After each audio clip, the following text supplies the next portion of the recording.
ગઈ તારીખ 15 ઓગસ્ટ 2024ના રોજ રાત્રિના 11:30 વાગે વરાછા રામનગર વિસ્તારમાંથી જૈનિલ ચૌહાણ નામનો એક વ્યક્તિ એમના બે મિત્રો સાથે બાઇક ઉપરથી પસાર થતો હતો.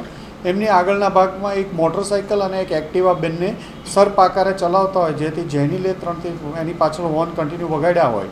આ બાબતે સામાન્ય આવી નજીવી બાબતમાં ઝઘડો કરી જૈનિલને આ લોકોએ માર્યો અને એમાંથી એક કિસ્સામાં જૈનિલના ગળાના ભાગે તથા સાથળના ભાગે ચપ્પુ મારી દેતા જૈનિલનું મૃત્યુ સારવાર દરમિયાન નીપજ્યું હતું.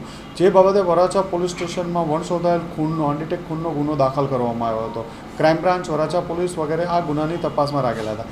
દરમિયાનમાં ક્રાઇમ બ્રાન્ચના પોલીસ ઇન્સ્પેક્ટર મોદી સાહેબ અને પીએસઆઈ ધનગઢ અને હેડ કોન્સ્ટેબલ યોગેન્દ્રસિંહને એક બાતમી મળી હતી કે આ ગુનામાં સંડોવાયેલ વિમલ, ધનજીભાઈ કલસરિયા, ઉત્તમ તળવિયા અને ડેનિશ સુરતી સંડોવાયેલા. જે આધારે આ લોકોને ભાવનગરથી લાવી પૂછપરછ કરતા એ લોકોએ ખૂનનો ગુનો કબૂલેલો હોય, જે અનુસંધાને એમને ધરપકડ કરવામાં આવી છે અને આગળ વધુ તપાસ અર્થે વરાછા પોલીસ સ્ટેશન સોંપવામાં આવશે.